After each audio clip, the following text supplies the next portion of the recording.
Com certeza o Super Nintendo e Mega Drive tem vários e vários jogos clássicos e que grande parte daquela lista pra gente jogar antes de morrer, a gente já jogou. Mas o engraçado é que o catálogo dos dois é tão grande que a gente sempre acha alguma coisa que vale muito a pena. E isso acontece com um jogo que eu tenho desde pequeno cartucho, que eu sempre joguei, mas que toda vez que eu vou falar com alguém, essa pessoa não sabe do que é ou nunca ouviu falar. Um jogo, inclusive, que era pra ser o mascote da Universal, não é da igreja não. Foi lançado em homenagem ao Ayrton Senna. E se bobear, calma com o que eu vou falar aqui, é um jogo nível Donkey Kong. Não pode ser verdade isso que eu escutei agora. E que também ia ser cancelado hoje em dia. Eu sei que eu prometi demais, mas confia em mim. Pode vir que vai ser bem da hora. É hoje no Nerd Show.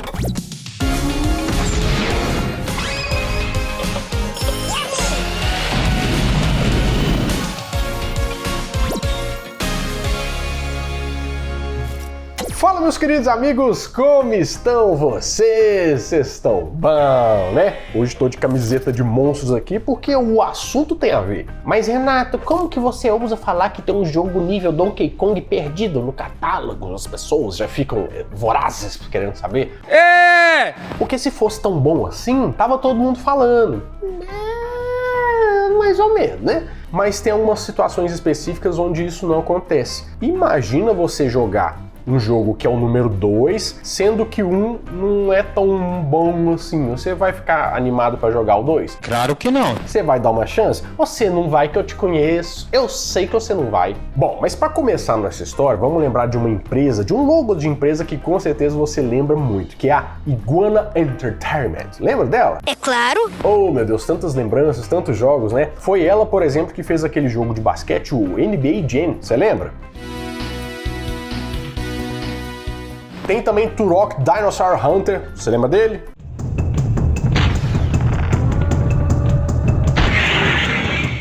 Resumindo, tem vários outros que são muito bons, e outros nem tanto assim. Mas tem outros jogos também a partir de 1999, quando ela foi comprada pela Acclaim Entertainment. Mas o primeiro sucesso desse estúdio, na verdade, foi um jogo um pouco estranho de 1993 sobre um morcego, que era o principal acrobata de um circo e que se chama Aero, que era o acrobata. Olha se você lembra.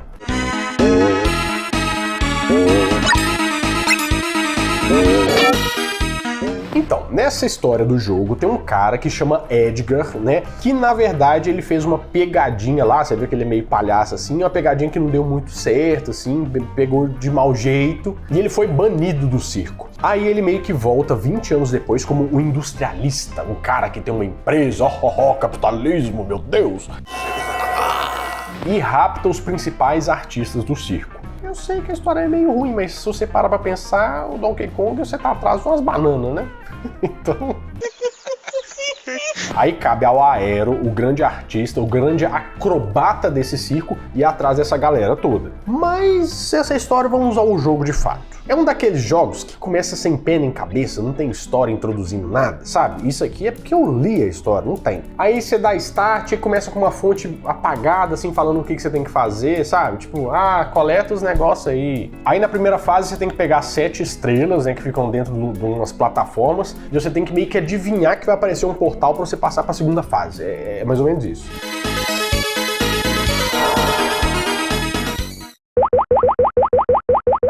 E as outras fases já são mais livres, assim, com você não precisando só ir pra frente, né? Você pode ir pra cima, pra baixo, meio que uma parada meio Sonic, se é que a gente pode dizer assim. E os inimigos são todos circenses nesse primeiro momento aí, né? O que já dá um medinho. Eu não gosto muito de coisa de palhaço, pra te falar bem a verdade.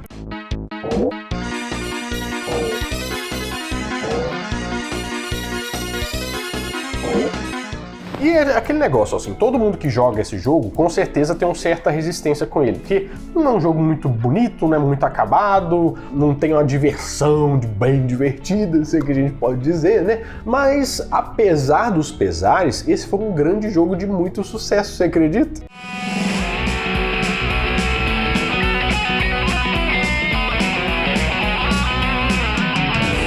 Aero the Acrobat from Sunsoft on Super NES and Sega Genesis. Fight me! E esse jogo foi distribuído por uma empresa que você com certeza deve lembrar o nome, a Sunsoft. Faz tempo que a gente não vê, né? Ué. Mas apesar do que os críticos elogiaram bastante, eu não achei o jogo muito bom. Achei os controles meio duros, não tinha muita coisa que você podia fazer, assim, sabe? Sabe quando você parece que o jogo não tá terminado e você tá testando um negócio assim, ó, gente, ó, calma, que não tá terminado ainda não. É meio nesse sentido. Até porque não é aquele sistema de você pular em cima do inimigo. Você tem que dar uma pirueta no inimigo, que é um pouco diferente, né? Então a gente que tá acostumado com Mario ou qualquer coisa assim, que toda vez é universal, pular em cima do inimigo, mata ele. Então o negócio tem que ser bem feito pra funcionar, fora isso. Mas Renato, por que você tá contando essa história de um jogo ruim no jogo do jogo mais injustiçado do Super Nintendo e do Mega Drive? Aí que tá. É porque o 2 desse jogo, gente, é uma verdadeira obra de arte. Ele se redime de uma forma deliciosa. E olha só, eu te falando isso aqui, você não estando com vontade de jogar, quem que vai querer jogar o 2 sendo que achou um horrível? Não vai querer, né? Não! Mas a gente vai quebrar esse paradigma hoje aqui e eu vou te provar. A gente mostra a cabra, mostra o... Eu não mostro nada, né? Eu vou mostrar o jogo. Ah, bom. Um ano depois desse jogo já veio Aero The Acrobat 2, em 1994. Um jogo que eu tenho cartucho com muito orgulho. Inclusive, o jogo foi lançado em 94 e eles deixaram claro que era uma grande homenagem também ao Ayrton Senna, um brasileiro que realmente mudou o mundo, todo mundo gostava muito dele, era o nosso campeão, que infelizmente tinha nos deixado naquele ano. E atenção, atenção, o repórter Roberto Cabrini fala neste momento via telefônica diretamente do Hospital Maggiore de Bolonha. Cabrini. Neste momento, a médica Maria Tereza Fiandre comunica a todos os jornalistas aqui do Hospital Maggiore de Bolonha que Ayrton Senna da Silva está morto. Morreu Ayrton Senna da Silva. E tinha algumas coisas que eu lembro desde criança, que era um jogo muito legal, que era um jogo muito difícil e que era um jogo muito gótico. E eu fiquei com aquela impressão assim, mas será que eu gostava só quando eu era pequeno? Ou era uma impressão de, daquela época? Ou realmente o jogo era bom mesmo? Então, engraçado que eu fui jogar de novo e realmente o jogo é muito gótico.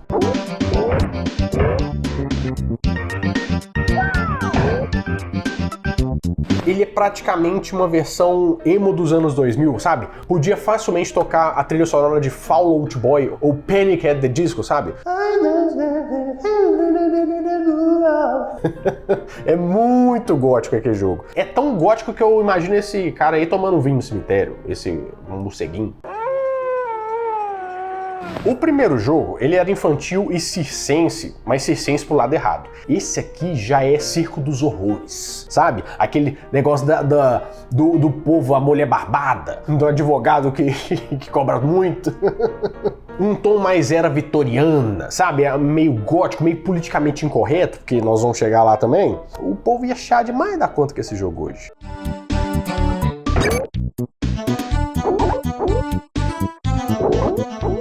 Nossa, eu tô falando aqui, tá dando vontade de jogar e eu tô com vontade de jogar Pokémon, tô viciado em Pokémon, meu Deus. Bom, mas tudo bem. Eu vou lhe pegar, Pokémon!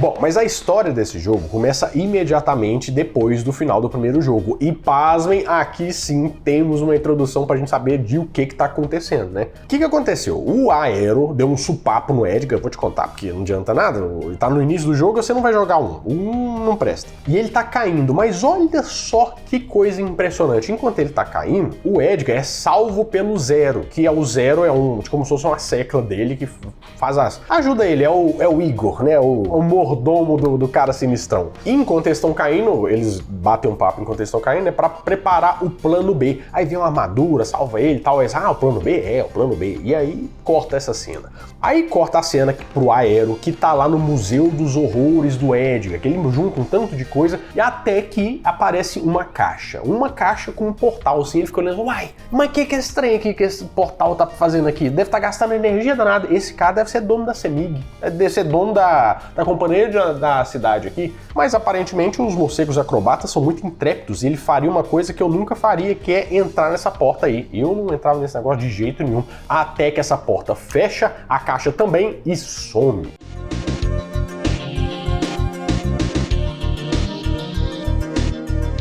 e transporta o Aero pra uma fortaleza toda meio medieval assim, tá vendo, gente? A história já começou bem melhor. Agora é isso. O primeiro ponto que eu tenho pra falar pra vocês são os gráficos. Olha a diferença dos gráficos do primeiro jogo para esse segundo jogo. Tá muito mais bonito, muito mais bem acabado, muito mais simpático, muito mais gótico. Os controles agora respondem num nível muito melhor, mas num nível Donkey Kong mesmo de resposta de controle, sabe? Lembra daquele negócio de fazer o rodopinho assim, a cambalhota, bater? Não tem mais problema. E esse jogo tem tudo que os bons jogos daquela época podiam ter pra chamar a nossa atenção. De cara, você começa a jogar, você fica entretido. Primeiro, os níveis são muito bonitos. Fizeram um level design bonitaço naquele negócio. Level design que eu falo, gente, é os mundos, o jeito que eles desenharam as paredes, os negócios, ou como que ficaram as coisas, muito bonito. Achei bonito, viu? E a primeira fase é uma fortaleza, que nem eu te falei, e ela é dividida em fases, em áreas. Que nem o Sonic, por exemplo, que tem o ato 1, ato 2, ato 3, sabe? Então é legal por causa disso, dá uma imersão maior, você vai evoluindo dentro do lugar.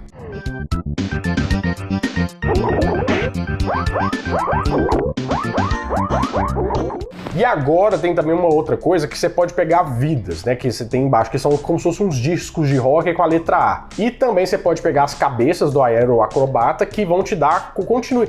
Não é um continue, assim, porque tem um continue se você perde todas essas vidas da cabecinha dele. Então eu não sei se é um conceito de continue e tal. Mas também durante a fase, você pode pegar as letras que formam a palavra aero. E quando você junta essas letras, você vai para um bônus no final da fase. Que nem, por exemplo, quando você pegava aquele escaravelho dourado no Aladdin, Super Nintendo, você lembra disso? Pois é. E o bônus, na verdade, é um cara que me dava medo pra caramba, uma máscara branca que fala well done, que é tipo, muito bem, eu acho, né?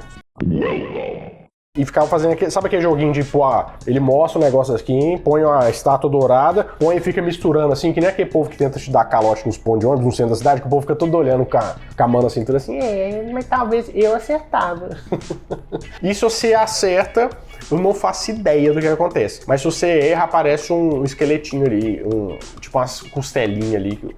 Deve que ele acabou de almoçar, deixou ali, não sei. E também tem um outro item que é uma bolinha dourada que depois que você termina a fase, se você pegou aquilo lá, você terminou as 3 áreas, se você pegou aquilo lá, você tem como se fosse uma fase bônus, que vai te dar... Tipo, é uma fase extra, mas cheia de vida pra você pegar, as cabecinhas, tem um monte de coisa, né? Porque também tem alguns sorvetes, tem alguns doces que te dão uma pontuação, né? Normalmente eles dão o quê? Cari, mas aqui eles dão pontuação. Ah, e eu esqueci também, mas não menos importante, que quando você passa de fase dos 3 mundos, ele tem um código, né? Um password, pra você anotar lá e falar assim, que beleza, nossa senhora, bons tempos. Jogo que tem password é legal. Eu não falo password, pra falar a verdade, eu falo password. Mas eu falo password, eu prefiro do meu jeito. Mas isso porque é muito burro, não é? Bom, mas tem algumas coisas que eu posso falar da história, porque eu não vou dar spoiler, sabe por quê? Porque eu tenho certeza que vai querer jogar depois. Gente, vocês precisam jogar. Então, o segundo mundo tem uma mecânica de fase do carrinho. Fase do carrinho, tá vendo? Joguinho dos anos 90, fase do carrinho. Só que, na verdade, você usa uma prancha de snowboard. Aí você pode fazer uma acrobacia lá, você fica pulando. É difícil, mas é legal.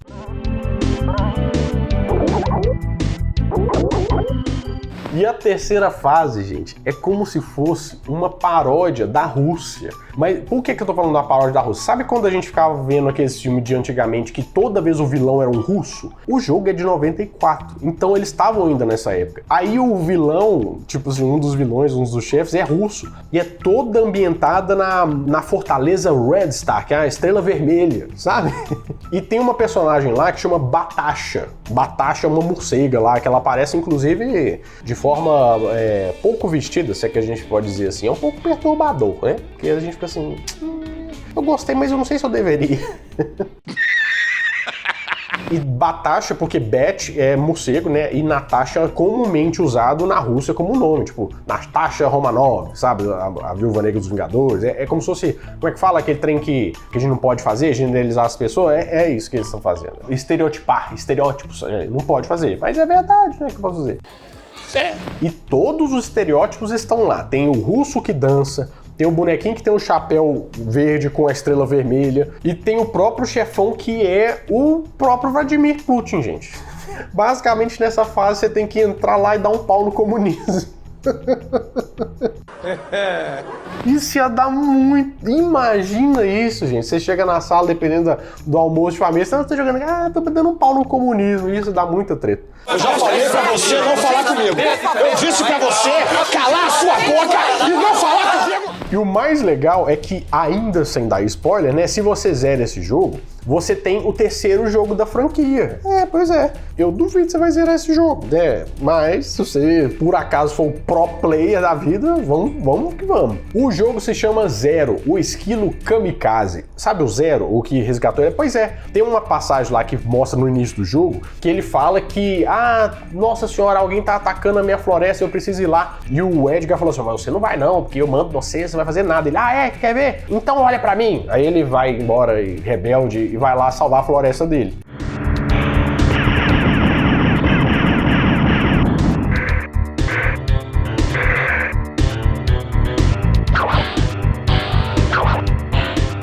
Apesar de você estar achando que esses jogos são meio escondidos, talvez você fale assim, eu nunca vi esse jogo e tal, mas esses jogos são muito bons, todas as notas que a gente vê são acima de 7. E isso é bastante coisa, né? É verdade. Sendo que pra mim a grande estrela é a Aero The Acrobat 2, que saiu tanto pro Super Nintendo quanto também para o Mega Drive. E que também tem uma versão de Game Boy Advance. E ele também quase foi lançado em 1994 para Atari Jaguar, né? Mas acabou não saindo do papel. Que pena. Mas olha só que da hora. A gente já acabou de sair de um jogo que pouca gente conhece para te apresentar, para você descobrir que ele quase teve uma carreira meteórica e quase deu um pau num personagem famoso. Então, que nem eu te contei, a Sunsoft distribuía o jogo, né? Só que o criador do jogo saiu da Sunsoft porque ele recebeu uma proposta da Universal para trabalhar lá, Universal Pictures, né? Pois é, dos parques, é aquilo mesmo. Eles tinham muito interesse na série, tanto que eles queriam que o Aero se tornasse o mascote da Universal. Tanto é que eles compraram até os personagens do criador original. A ideia era lançar um terceiro jogo para a série que ia chamar Aero 3D, que ia ser lançado para o PlayStation 1. O projeto ficou muito tempo lá naquela parte conceitual, mas teve um pequeno problema no meio do caminho. Porque se você viu o vídeo que a gente fez sobre o Crash Bandicoot, sabe aquele jogo lá? Eu vou deixar aqui em cima se você não assistiu. A Universal quis investir no Crash, inclusive ia ter um desenho animado dele, foi um rolê danado. E quando ele começou a fazer sucesso, eles fizeram ele o mascote da marca. Meio sem espaço, o criador comprou os personagens de volta e tudo ficou meio que um tempo dormindo, sabe? Até que em 2 de agosto de 2024, a Aero The Acrobat saiu nas plataformas digitais dessas novas gerações de videogame.